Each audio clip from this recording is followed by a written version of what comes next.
Welcome, ladies and gentlemen, to this talk hosted by the Gulf International Forum, titled Understanding Iraq's Crisis, Weak Institutions, Strong Militias, and Uncertain Future.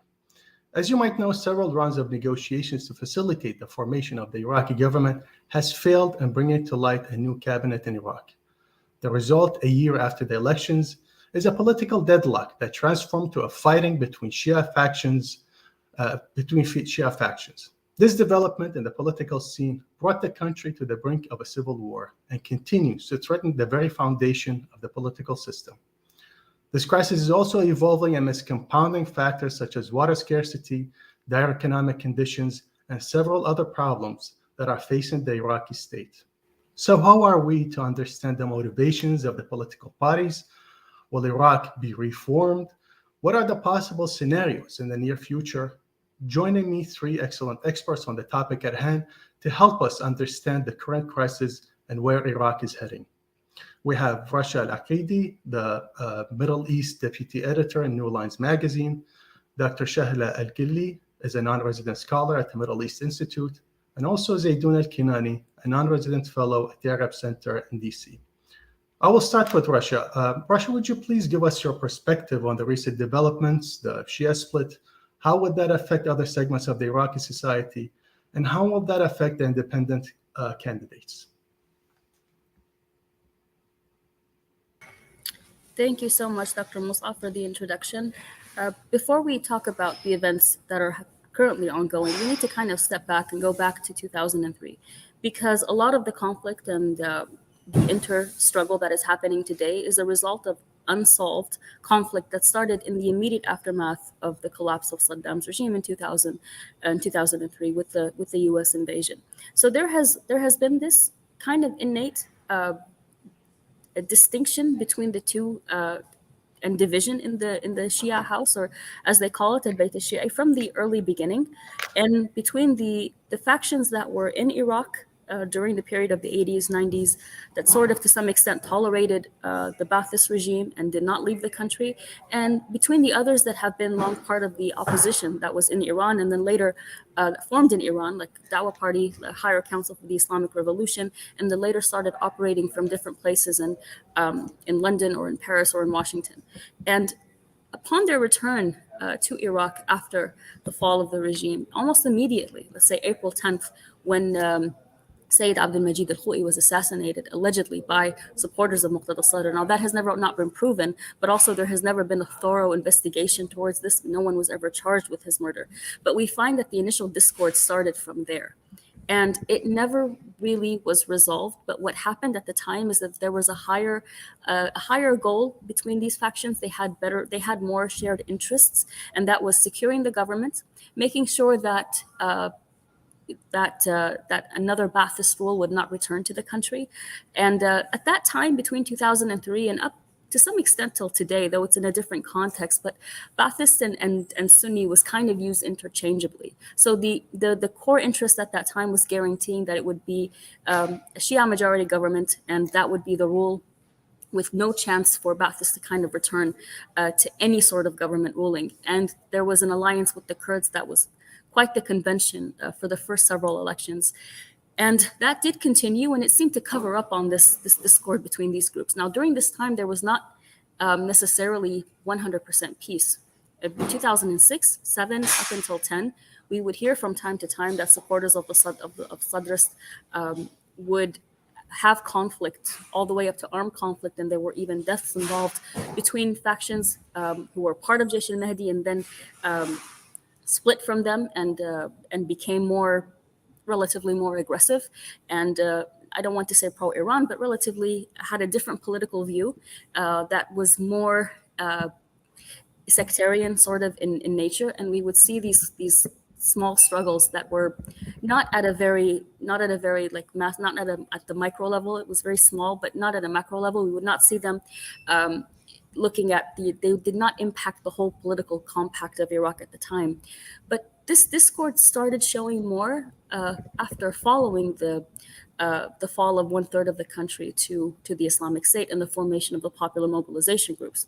The Sadrists even following the collapse of Jaish al-Mahdi, found themselves in a position where they were no longer part of the armed conflict, but they wanted to be. They wanted to have that influence because their rivals in the other militias were now suddenly renovated, and they had this role in the country. They were also seen as liberators, as heroes, and the Sadrists were sort of pushed into also getting involved. And naturally, when two armed groups have a slight different vision and there's competition between them, especially on the war spoils, naturally this was going to evolve into something else.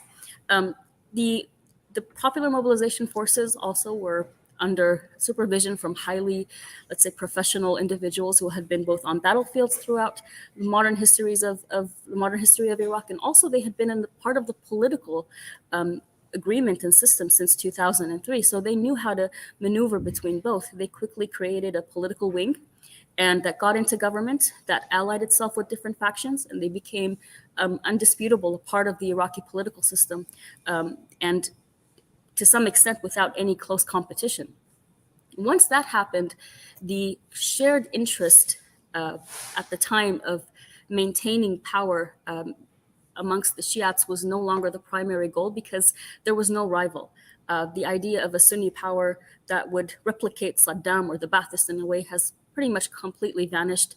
The strongest Sunni politician in Iraq today, we can assume is relatively allied with different factions and does not have any alliance to the former regime, and is actually quite close to these factions. So it's no longer a threat. And with that main threat now gone, this competition and this rivalry resurfaced. It showed itself obviously in the elections in October 2021 when Muqtada Al-Sadr I feel we have to focus a lot telling Western audiences that Sadr himself is not a politician, but his movement has been part of the Iraqi politics themselves. I get asked a lot, is Muqtada a parliament member? And I have to remind them that he's a cleric, and he's not, but his movement is part of the government. And when he won the majority of the seats, or not majority, most of the seats at the time when we saw there was an opposition from the popular mobilization forces under the block of the coordination framework, and there were protests, and there was a rejection. And from there, we see the splits, the political split that continued, which I'm sure my colleagues will elaborate on more. But I believe we have to go back to understanding that this is not a new division or discord between these factions. It has always been there. It's just now kind of showing itself to the surface. And there's a lot of confusion on how to deal with it without dragging the country into another civil conflict. Thank you so much for this excellent summary. We turn to Dr. Shahla. Dr. Shahla, Rasha alluded to the effect on other factions or other segments of the Iraqi society. Would you please elaborate more on what is the role of the Sunni and Kurdish parties? What are the roles that the Sunni and Kurdish parties are playing and their motives? How did that affect the coordination framework? And what do you think their position will be in the near future? Thank you very much, Dr. Massaab. And thank you, Rasha, for bringing us, all of us, into speed with the backgrounder, because that builds very well to what's evolving nowadays in terms of the events. First of all, let me start by saying that what's going on in Iraq nowadays, despite the tactical negative impact and putting the country almost on the verge of civil war, which, thank God, all political parties engaged in this heated political frictions agree on one thing, that they want to save the country from a civil war. So a kind of beyond small skirmishes and here and there assassinations in Iraqi terms and politics, that's fine.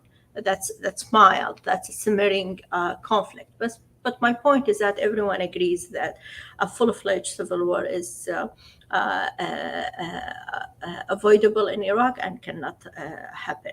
That's number one. The second point, despite, as I said, these tactical negative impact, what's going on in Iraq actually on the long term is a very positive development in its political process.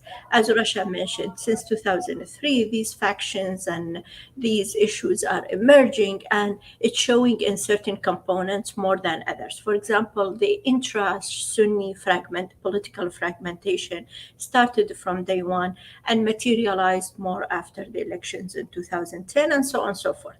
The frictions and various components within the Kurdish component also, it's there. It's quite vocal. The only component that all these frictions, political competitions were swept under the rug, it was the Shia components, and that's because Iran was strongly involved in Iraq and kept everyone at bay, specifically through Qasem Soleimani. Since the death of Qasem Soleimani, the Shia political parties in Iraq are actually almost on their own in terms of taking tactical positions that serves their own direct political power, role, status, and capability within the Iraqi state. These four factions within all these Shia political parties emerged into a fierce political dispute and frictions. And of course, the youth movement in 2019 brought everyone into all types of conflicts among the Shia parties on service. And of course, the early election of 2021, I would say it's the culmination of this fragmentation among the Shia political parties. Why this is positive? It's positive because it shifts Iraq completely from ethno-religious politics and identity politics into a politics for its own. It doesn't matter whether I am a Shia or a Sunni. It matters for the public nowadays, how you're going to bring good schools to my neighborhood, electricity, civil services, and all that. And all those political parties who are in power since 2003, they proved to be to fail in this. And people are rejecting them. Most demonstrations, most protests are erupting in the Shia areas, and they are very strong and sometimes tend to be violent as well, despite the paintbrush that, oh, this is a Sadrist movement or this, but at the end of the day, they are a big faction of the Shia community, and they are unhappy with what's going on in their provinces and their areas. They don't see any development. They compare themselves to Dubai, to Turkey, to Jordan. They travel nowadays and they see that they are the only faction that's backward. They travel 2 hours or 2 hours by plane to Erbil, and they see completely different parts of Iraq. So all this is accumulating among the community.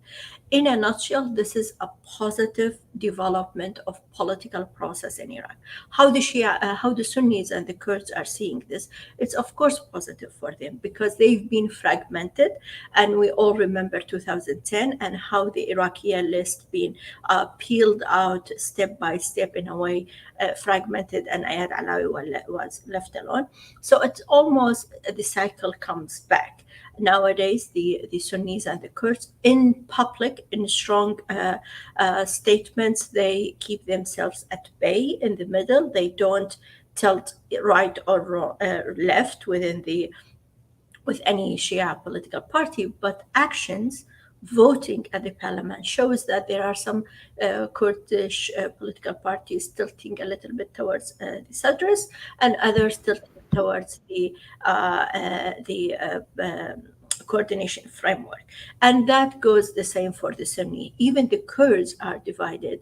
They have certain factions towards the coordination frameworks, and of course KDP is more through their alliance are more with Sadrists. The same goes with the Sunnis.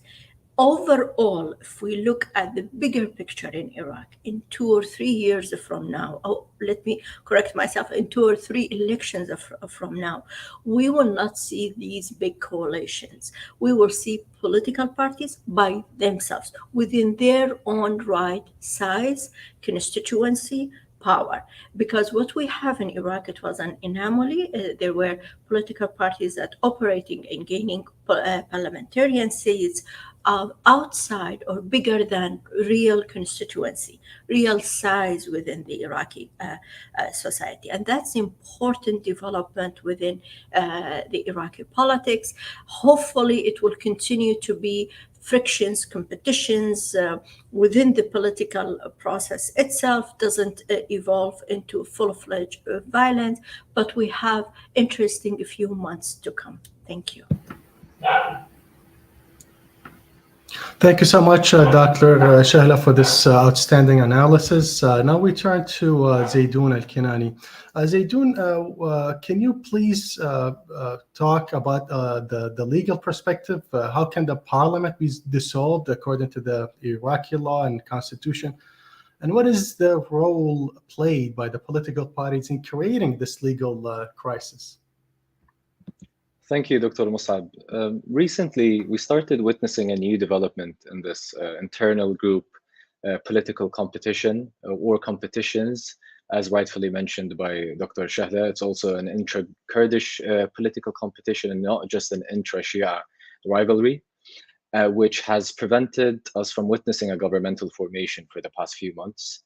And the transformation here is turning into from a political one to a constitutional one, making it, of course, more complex and drastic to the existential legitimacy of the post-2003 political system.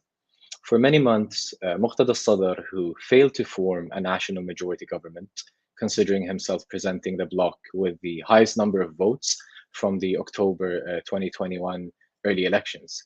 And this was, of course, due to his inability to find the parliamentary majority quorum to form this type of government, which in contrast to his rivals in the coordination framework, whom were calling for a usual consensus style of governmental formation that would rely on political settlements as usual between the traditional post-2003 political forces, regardless of their electoral outcomes. Now, in a suspicious move later on, Sadr called for his MPs to resign from parliament and handed the ball to the Coordination Frameworks Court. Knowingly, they certainly did not have the parliamentary majority quorum to form the government as well.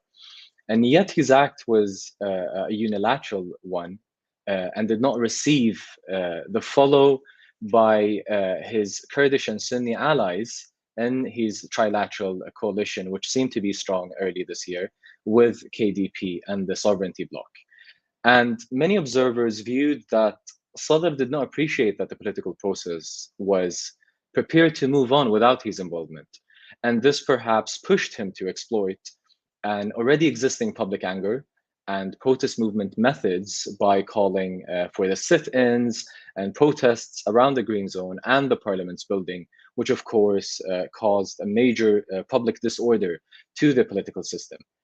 And following that, armed confrontation emerged between the rivals, and the violence reflected a drastic weakness and absence of the state against the armed groups.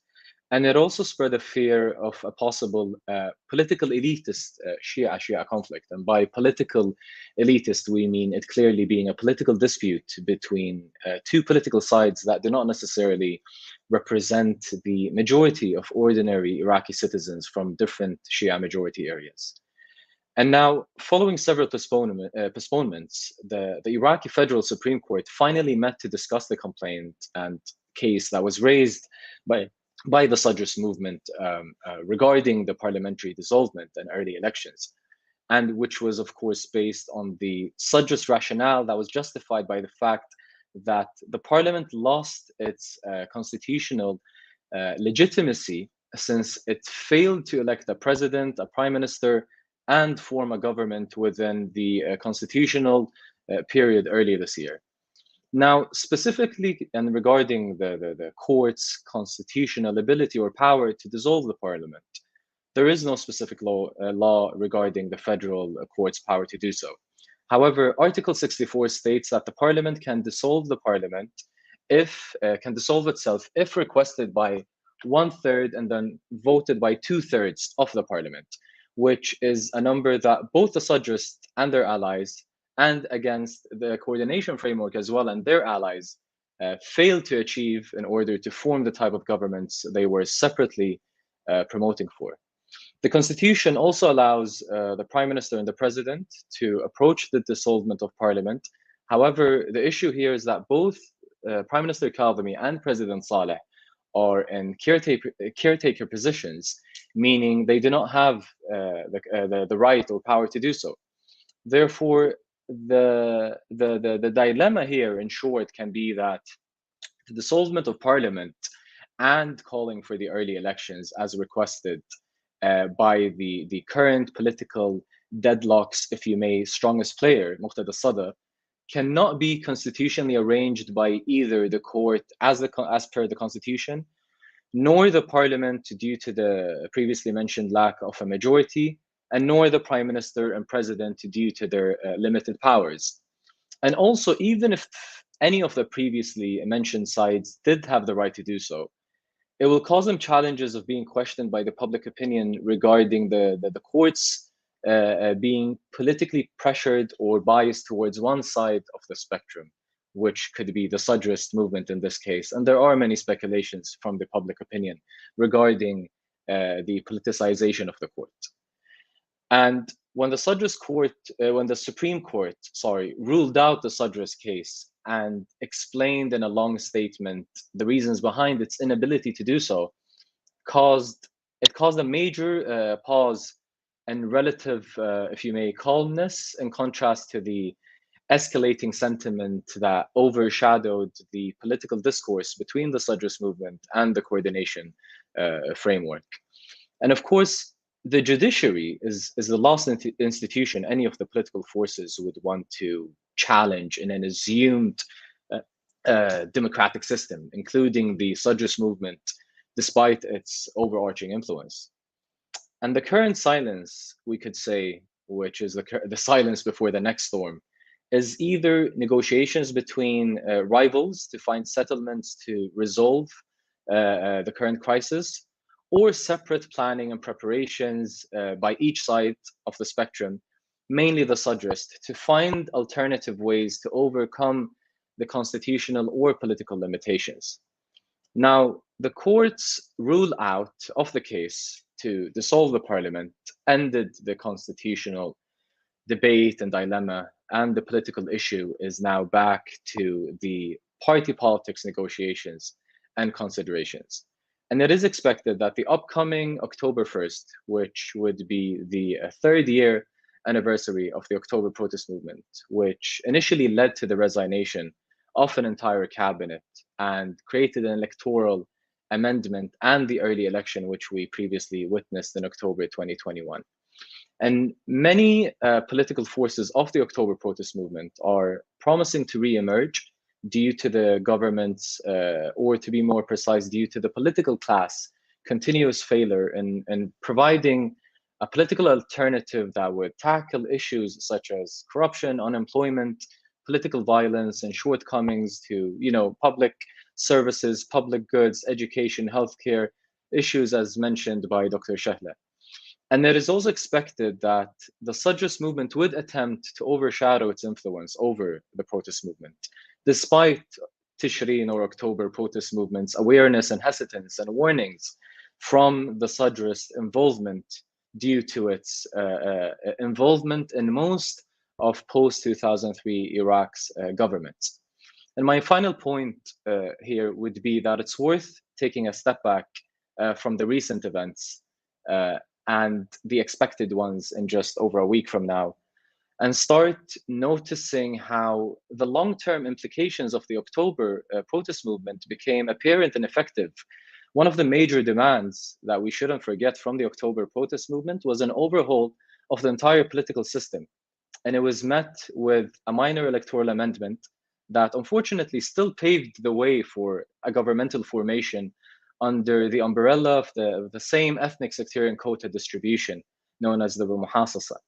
And although many would argue that the protest movement lost its momentum it carried in its early stages back in late 2019, the resilience of its political discourse and activism until today shows how various political forces, such as the Sadrist movement and state institutions, such as the parliament and the Supreme Court, are constantly engaging with the existential legitimacy of the current political system. And this is something that is even publicly acknowledged by former politicians and academics that are heavily involved with the political class in one way or another. And of course, that a counter argument to that again would be that the current crisis is purely a political one, and that is still true. But as previously mentioned, it is conducted under the pressure of the very known public anger and dissatisfaction with the governmental performance and shortcomings for the past 19 years. And here we notice the weak involvement of the official government. The caretaker prime minister has been trying for many times to initiate dialogue between the political rivals, and Muqtada Al-Sadr, whom was called by the Iraqi media and political observers as Kadhimi's ally for many months, suddenly is appearing not to be allied or associated with the Prime Minister Kadhimi's interest to get all the political rivals in one table. So in short, the constitutional dilemma is perhaps paused for a while, and now we're back to the political developments that we might witness on October 1st, and it may mean that the October protest movement, despite a lot of the fragmentations that took place following the elections, will continue to play a vital role in the future of the governmental formation negotiations. And that would be my part for now. I hope I didn't go over my time. Thank you so much, Zeidon. Even if you did, you gave an excellent perspective. I will go back to Rasha and ask her, since you talked about the militias in Iraq, and it seemed like this has been a problem since 2003, how come the Iraqi government have never been able to, academically speaking, monopolize the use of force, or at least control these militias? That's a great question. And if we notice what the rhetoric is always, when they talk about controlling the forces or the weapons, basically, they say non-government weapons, silah kharij al-dawla, or non-state weapons. And that's a very opaque and very misleading way to say these things, because if we look at these militias, they're actually part of the government. Now, they became part of the official security apparatus post 2014, and now there is absolutely no way that the government can actually come and say, I want to rein in all of your weapons. That's not possible when these militias operate under the umbrella of the Popular Mobilization forces that are part of the security apparatus. Prior to 2014, these militias were operating sort of in an illegal manner. But when we look at the officials and politicians behind these militias, they were also part of the government. And it's been very hard to, as we see that and as Zeidon has explained so well, the legal procedures in Iraq are quite non-existent. It's very hard to come up with a corruption accusation and have a politician or an official tried, let alone dismantle the militias that they control. These are not militias that are operating in a grassroots manner. They're not operating out of void. There is someone behind them. There's a strong name, a religious figure, a politician, or an official that is managing to get funds for them, that is sponsoring them, and that is also directing them to taking the actions that they do. So when we find groups that are armed, or simply groups that gather together in a non-state manner, the Iraqi state is very successful at cracking it down. We saw this in the protests. We saw this in Tahrir Square. We saw this elsewhere.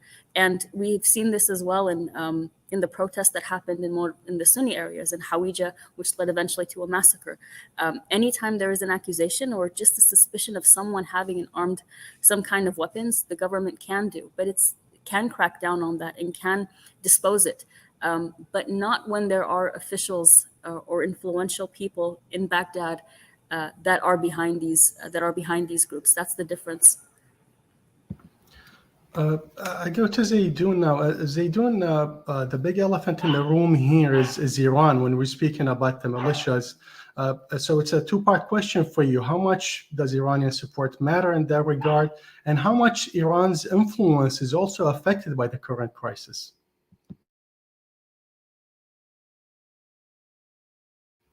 I believe I was muted, sorry. That also takes us back to the implications of the October protest movement. Iran's influence in Iraq has been significantly decreasing They are aware that the anti-Iranian interventionism discourse in Iraq's public arena, not just political arena, has become very apparent. Many political players and individuals and leaders are even engaging with how to promote limiting Iran's influence in Iraq for the past few years, and a very similar engagement in 2014, where many political or traditional political forces engaged with the idea of allowing a more civic or secular experience in Iraq's post-2003 democracy, because it was more of a trendy topic at the time. And now they're aware that the trendy and popular topic in the Iraqi street is to put an end to Iran's drastic interventionism. Iran's influence in Iraq has been very different for the past few years. Of course, that could also be due to the fact that the commander of the IRGC wasn't able to fill the power vacuum or fill the shoes of Qasem Soleimani following his assassination in early 2020. Many could also view that the assassination of Qasem Soleimani is also a result of the October protest movement, which led to the US-Iran dispute on the Iraqi ground, despite its drastic and negative implications to Iraq. Yet it was also seen how the protest movement in Iraq flipped the table or flipped the formula of the balance of power that did exist between various external players that were involved in Iraq's domestic politics.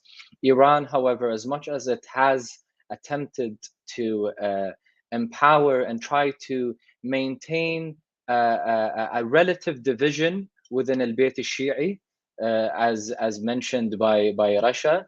However, at the same time, they wouldn't want to create an ultimate fragmentation of that Shia political front, because that Shia political front is what is keeping or empowering Iran's involvement in a muhasasa system in Iraq.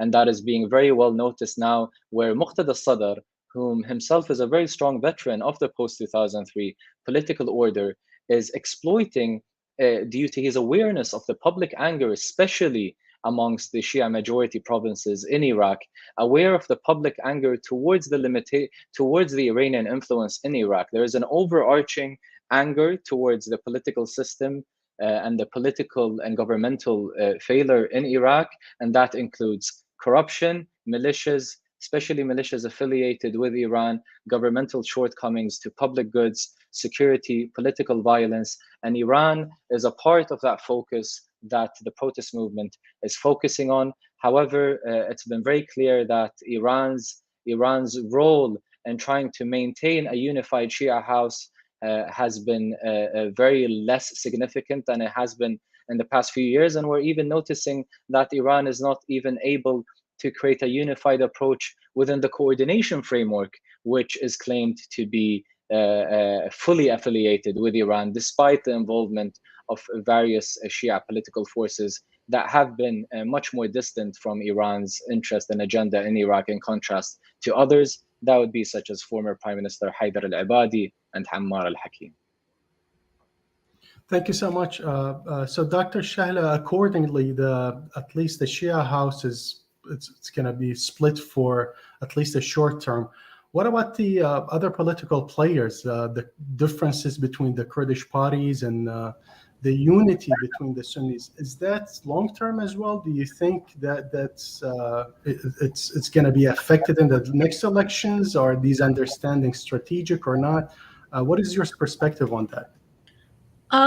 The Kurdish component, or Bayt al-Kurdi, the frictions, fragmentation, having diverse set of political parties, diverse set of agendas for the Kurdish rights, how you approach Kurdish rights in Baghdad, it's there. It's evolving, actually. It's developing.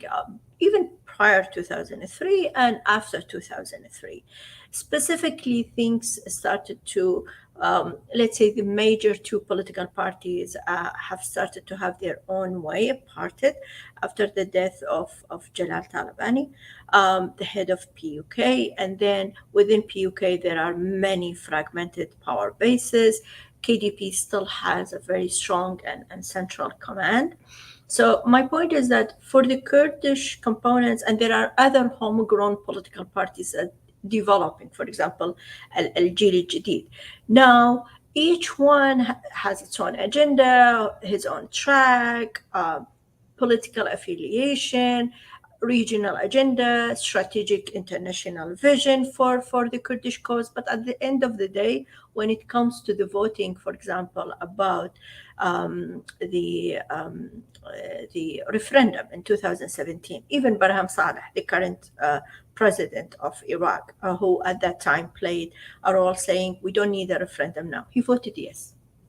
Even the most strongest political party at that time, Goran, and nowadays it morphed a little bit to a Al-Jil Al-Jadid, voted at the referendum. My point is that for the Kurdish party, there is parties, there are a bigger, way bigger umbrella, which is the final end for the Kurdish cause. Under that umbrella, the fight, the political fighting, the rhetoric, the conflicts in certain way, hopefully stays in the political arena and government formation process. It's there. It's out in the public. And also we are heading to a national election for Kurdistan region. Not sure whether it will happen this year or next year. But the point is, politics is evolving, developing naturally in the Kurdistan region. Has its own problems, its own shortcomings, but that's democracy. That's the way things should go. The Sunni political parties is almost the same. The fragmentation is on table.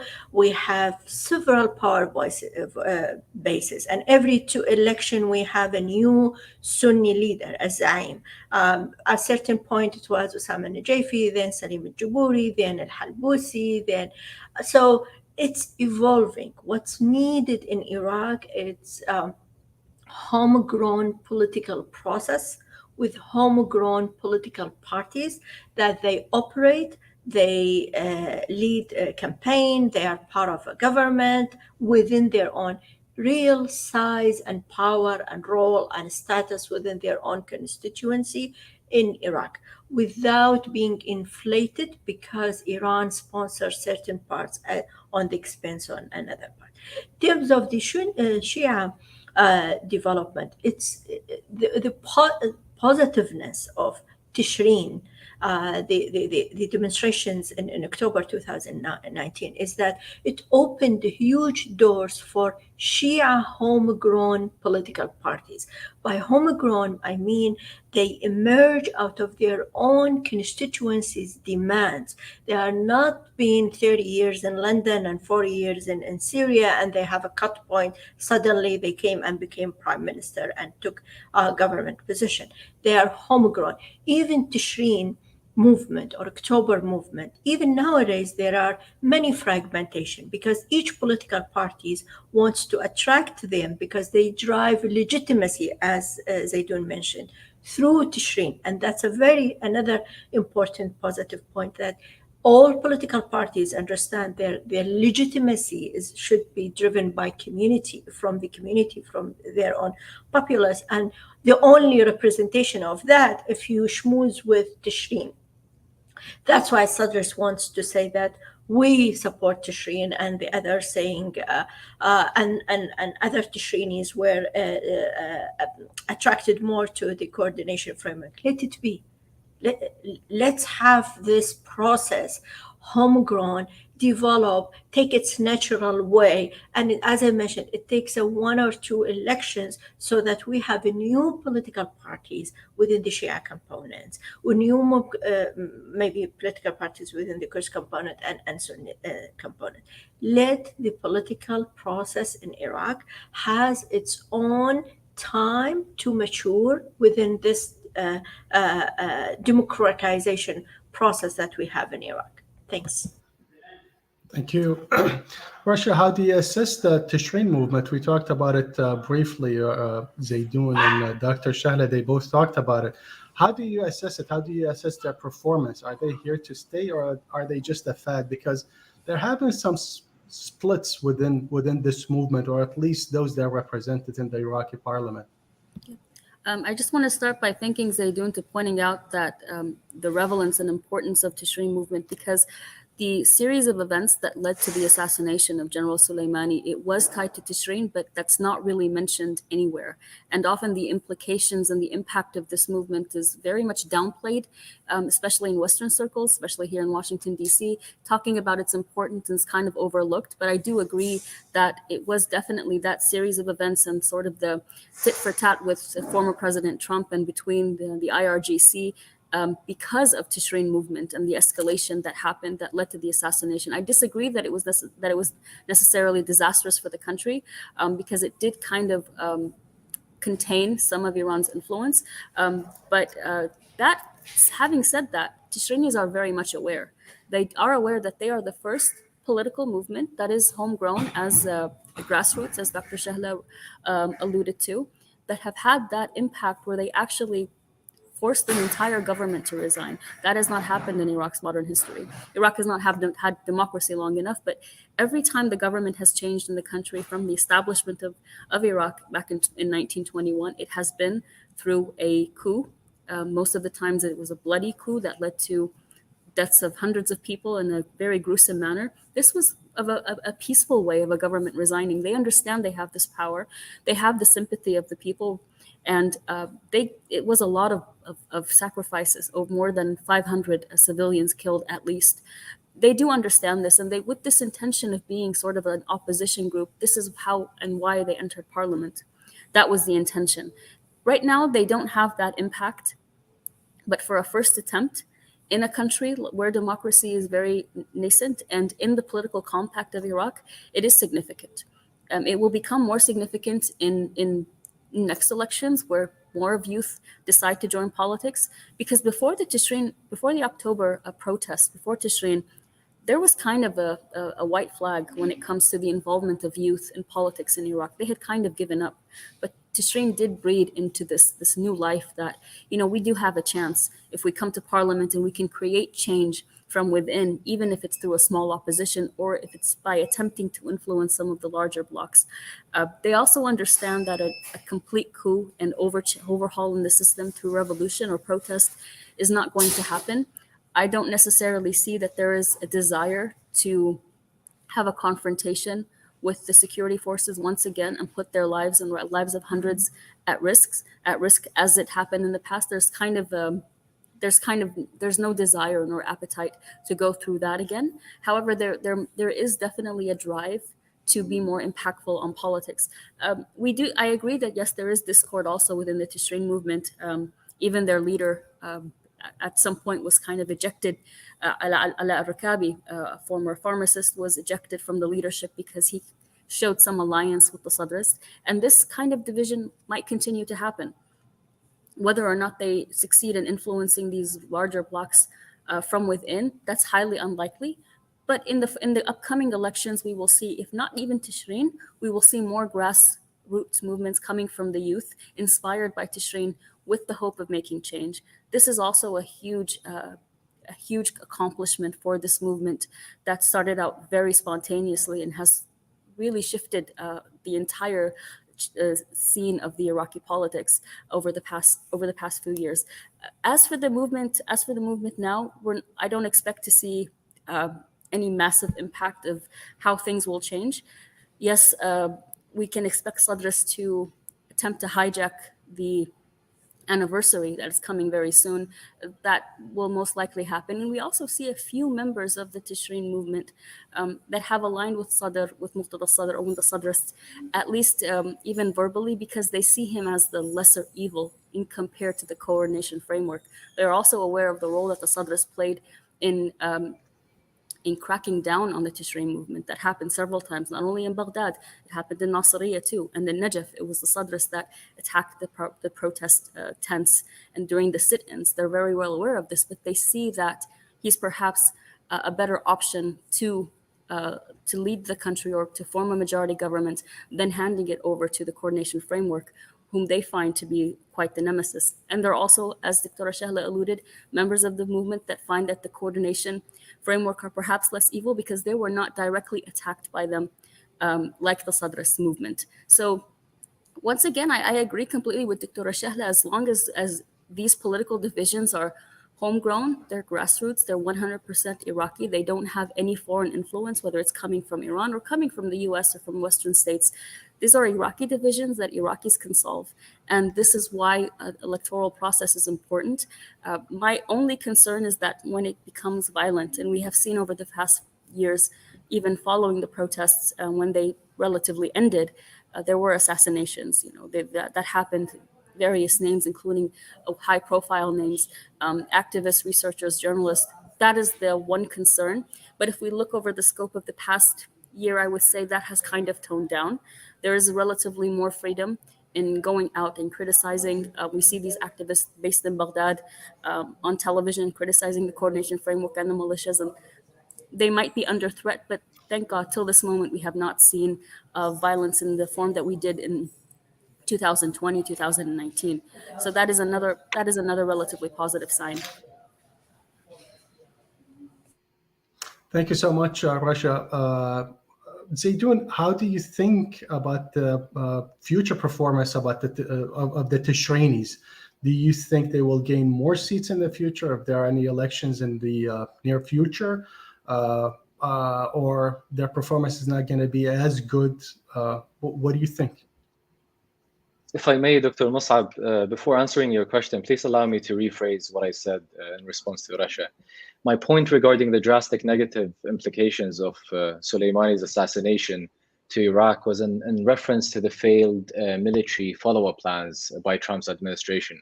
Therefore, I completely agree. Soleimani's assassination, which led to the current decreasing Iranian influence, is probably the most successful achievement following Tishreen.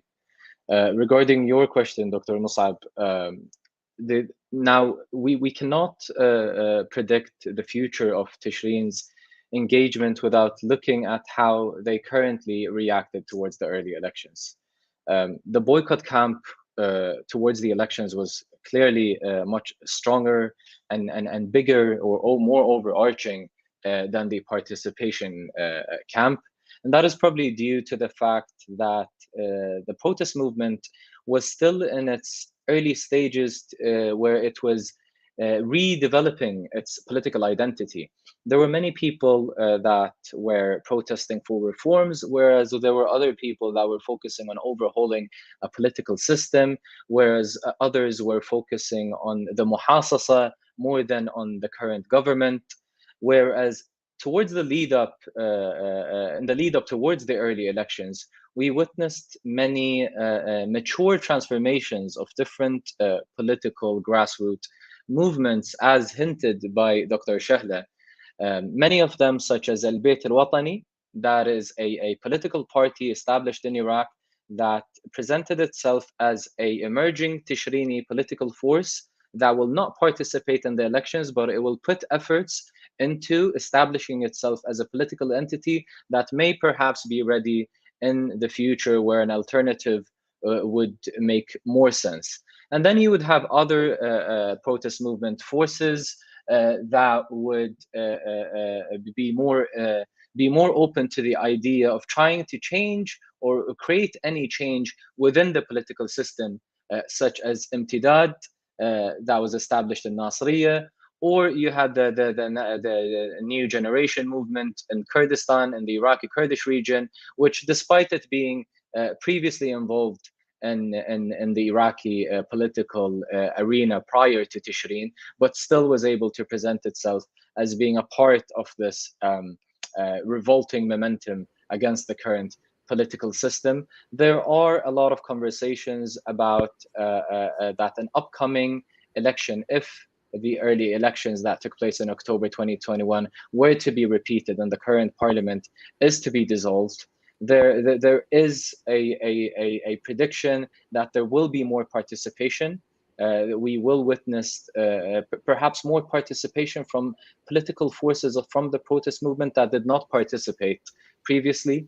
It seems to be that there is more criticism towards the Tishrini forces that did participate in parliament, such as Imtidad, more than there is praise towards them. But of course, one must consider that it was such a short period of time, or there wasn't any time at all in parliament, if you may, if we were to compare it within the 4 years. And that is also due to the fact why the coordination framework and other affiliated political parties are afraid of having another early elections, whereas the Sadrist movement and the October protest movement, for very different reasons, are not afraid of it, because they are aware that the coordination framework will continue to face electoral defeats. And the coordination framework, in the eyes of many in Tishreen and beyond Tishreen, is known or seen or presented as the political parties that are affiliated with the armed groups and militias that did assassinate the peaceful protesters, that did call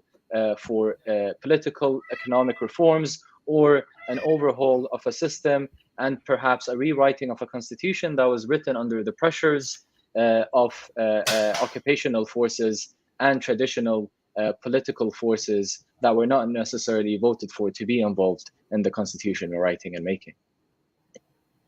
Thank you so much, Zeidon. We've been talking a lot about Al-Sadr and his popularity, and even possibly performing very well in the coming elections as well. Dr. Shahla, would you please explain where does he draw this popularity? I mean, and can we consider him as a reformer? He became one.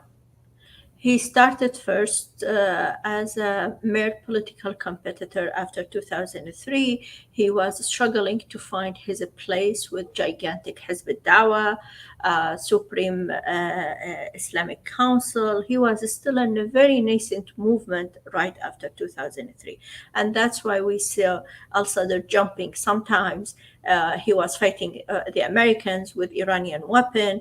Sometimes he engaged in 2006 with the low intensity civil war in Iraq against the Sunnis, and then came back. He became part of the government. He pulls ministers. He brings back his coalition, his parliamentarian bloc whenever he wants at the whim.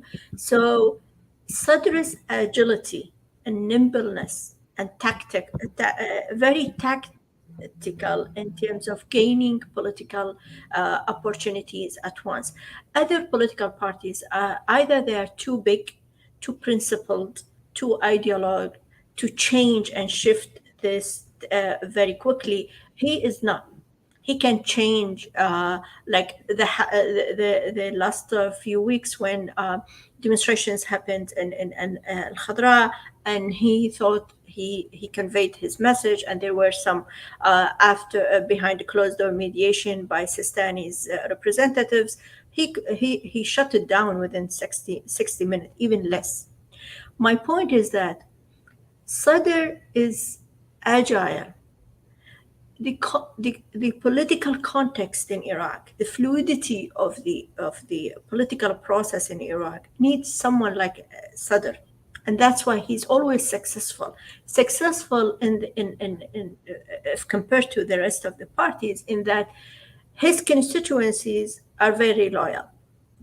They don't kind of fuss around. Yes, his recent election numbers, the constituency part of the biggest voting absent, yes, his numbers are less, but comparing to other political parties within coordination framework, there is no comparison. There's a huge gap. Himself, as Sadr, he gained 800,000 votes alone. The whole coordination framework, if you put in bits and grids from everyone, they didn't reach 1 million votes. So it tells you a lot.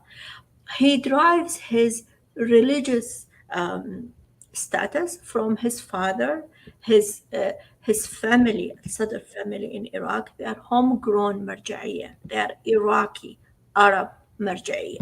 And that's another factor that put him and put his image within Iraqi population in a better position than the rest of the Shia political parties.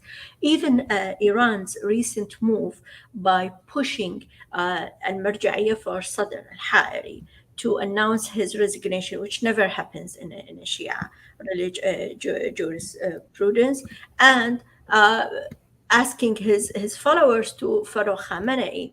Iran wanted to take a religious title from Al-Sadr, from Muqtada Al-Sadr, and makes him look weak, but actually it blowed back completely negatively, because in this recent movement, Iran showed Sistani or showed Marja'iyya in Najaf publicly that they are competing with their Marja'iyya. They are trying to peel out more constituencies from Iraq. Al-Sadr kept silent for a day or two and then came back to politics as usual. So my point is that Sadr drives his legitimacy from his father, his family, a very recognized Iraqi name, local Iraqi Arab name, and from his tactical movement throughout the year, he can change political positions very quickly. And that's why, and that's a tool that always plays right for the political parties that use this, because they can change and doesn't affect his constituency. Others, they don't have this luxury. Third, and most importantly, many Iraqis are under poverty line after 20 years of this political process or government in power. Many Iraqis are impoverished, undereducated, underserved area. All this population follows Sadr in a way or another, even if silently. Sadr speaks to them. Sadr speaks to the underserved people, and the underserved people in Iraq are increasingly,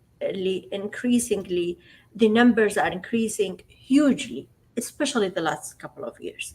So that's why he's always legitimate, always in power, always can move with the constituency. The rest, they don't have such variable channels of legitimacy and political power to play with. Thank you so much, Dr. Shahla. Speaking about Sadr, Rasha, do you think that his failure to form a majority government makes consensus-style government the only option for Iraq in the future government formation? I guess to answer that, we will have to wait and see how the next, if there is like snap elections and how future electoral results show. He was not significantly too far from forming a majority government this time around. Now, there were internal discords in the Kurdish political realm and also within the Sunnis that prevented this.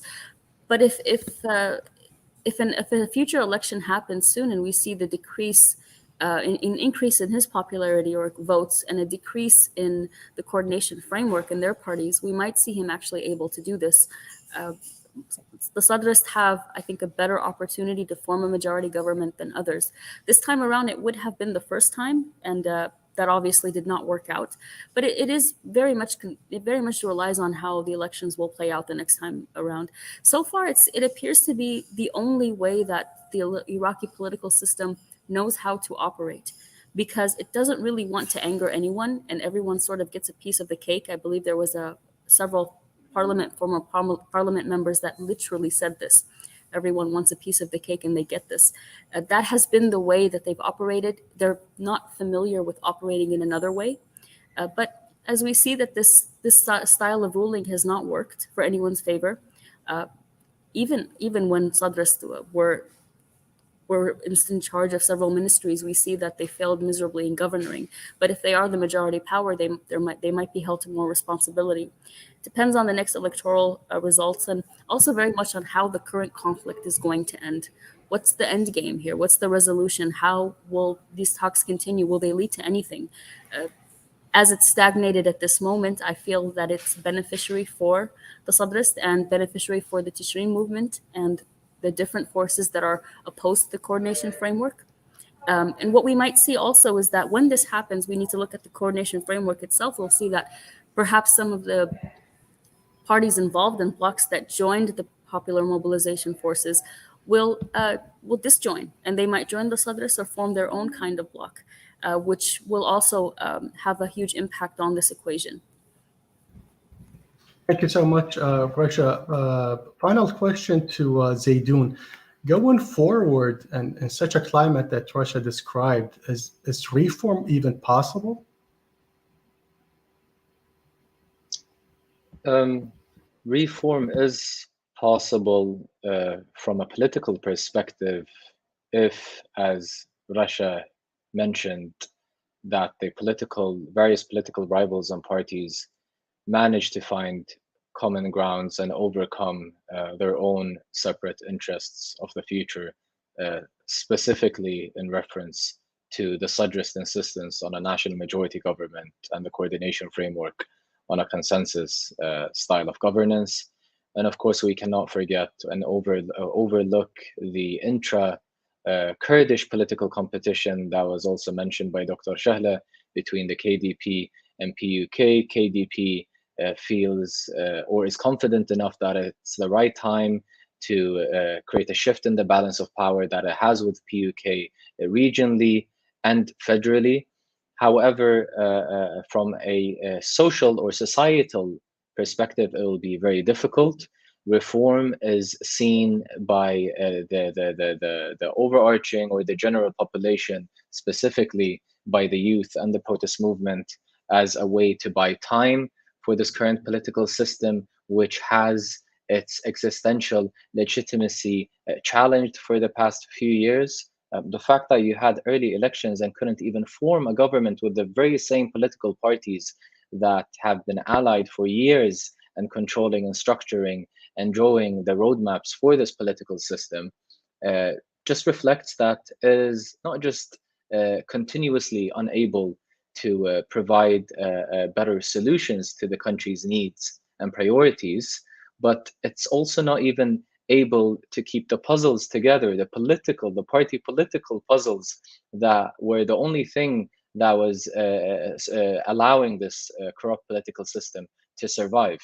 Therefore, reform does not seem to be a drastic or a solution to the current crisis and the current wave of rebellion politically and societally towards the current status quo.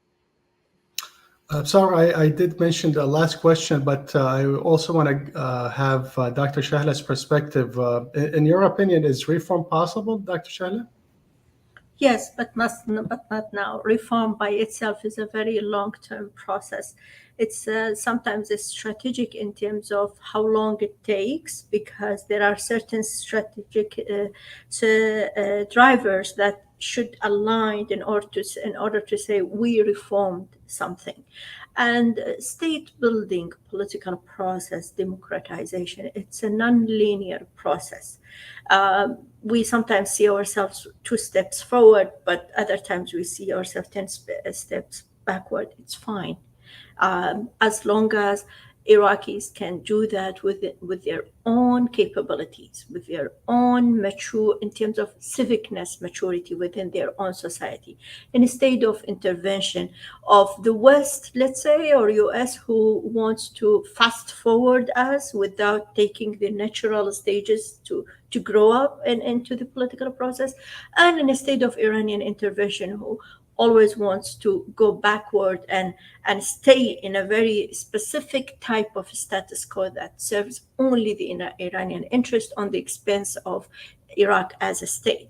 So in between these 2 pulling factors, Iraqis are, I think, since, by the way, it's not since 2019 or October. October is a culmination, actually, since 2018.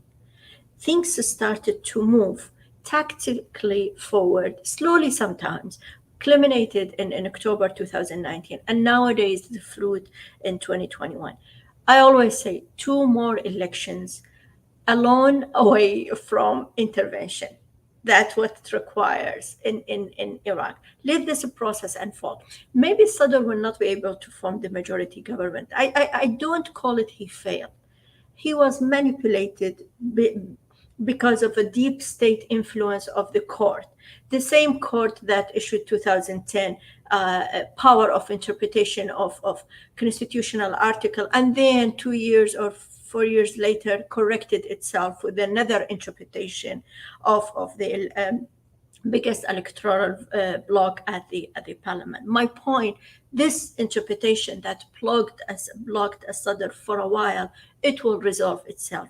In 2 years from now, the constitution is the constitution. You cannot get away from it. One very quick point, the positive thing, now everyone in Iraqi politics realize if they keep bypass the constitution, it will blow back. It will affect their own power. The coordination framework realized this when Sadr withdrew and they couldn't form the majority because they pressured the court to have 2/3 of vote. Point is, fragmentation is everywhere in Iraq. It's natural movement and evolving towards a more homegrown political process. And an overall term is positive. Youth, as Rasha mentioned, and Zeidon alluded to it, they are finding their ways and to become vocal about their political positions, and that's all positive. Tactically, unfortunately, within the next 6 months, Iraq will stay in a turmoil because reform is not easy, growing up is not easy, so it's part of the process, and we have to accept it. Thank you. Thank you so much, Dr. Shahla. Now for closing remarks, and we start with Rasha. Any thoughts that you want to share going forward, Rasha? I guess my last thought would be is that we're sort of seeing a shift from 2005, when the first elections and first government formation, in that regional and international input was very important. What the U.S. wanted versus what Iran wanted versus our Iraq's place in the Middle East, all of this was taken into consideration when forming the government. Right now, we're seeing more of an Iraq on Iraq debate, even if it's very turmoiled, if it's fractioned, if it's at some point can be even lethal. But it's Iraqis having the discussion, and foreign states, whether neighbors or far, they are still influential indeed. We can't deny Turkey has an influence. It didn't really make its way today in the discussion, but the influence is there, whether it's in the economy, environment, all of that. Iran is still influential. GCC states, Saudi Arabia, Emirates, economically, they're having more involvement. But in the United States, of course, but it's not as impactful as it was in the previous elections. It's more an internal Iraqi affair, and this is very positive. And in the future, as politics become more common, as we practice democracy and we consider it just a part of our daily lives, and not to take it for granted, but it becomes more common and more familiar, this will have a positive impact. We have the Tishri movement to be thankful for this, to making it such more of an Iraqi affair. And it's more just about learning how to listen to one another and understand that at this point, Iraq has only one path, and that is to make the country work. Immigration is no longer an option for millions of youth who do want to leave but are finding it impossible. So they need to make the country work. And we're talking about at least 60 to 70% of the population who are in the age range and will continue. The country is very young, and it will continue to be one of the youngest countries in the future. And the current political elite, as Zeidon accurately described them, because that is what they are, and they do not reflect perhaps the interest of the majority, they are becoming aware of this. Now, this doesn't mean that they're going to go create TikTok accounts to try to relate to the youth. No, it means that they're going to listen to them and listen to their needs, and they will adapt to what they need in order to save themselves politically. And just this generational shift that is happening very quickly, it's something that they can no longer deny. Thank you. Thank you so much, Rasha. Zeidon, your thoughts? Thank you, Dr. Massaab. I guess I personally wouldn't have much to add to Rasha's point. Tishrin as a protest movement can be seen as the permanent, exceptional, domestic pressure tool here. And as Dr. Shahla mentioned, even if we do not notice its achievements in the short term, it will take time in the long term. Despite the governmental shortcoming to provide a sustainable and associational democracy, it's still been a while. It's been since 2003, if we were to count since the invasion, in 2005 since the actual practical conduct. It will take time to transition from the status quo that Iraq is going through. Although, as we mentioned, that the consultational democracy in Iraq isn't an efficient one, and if we were to stay with this type of consultationalism, it needs a lot of amendments and solutions. But even that is not a solution, because you clearly have a strong public opinion that wants a civic type of a democratic practice beyond consultationalism. People no longer want to be affiliated with social categories that are primordial, and ignoring the instrumentalization of the following generations that are to come.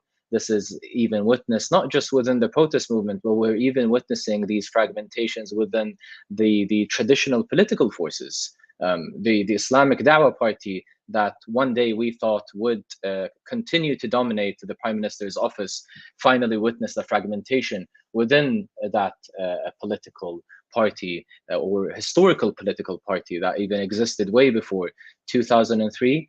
There are many transformations and transitions. It will take time, but however, the bet is on the youth, and even the youth will find or face a lot of challenges where there would be a lot of discourse on constitutional amendments when the focus is more political here.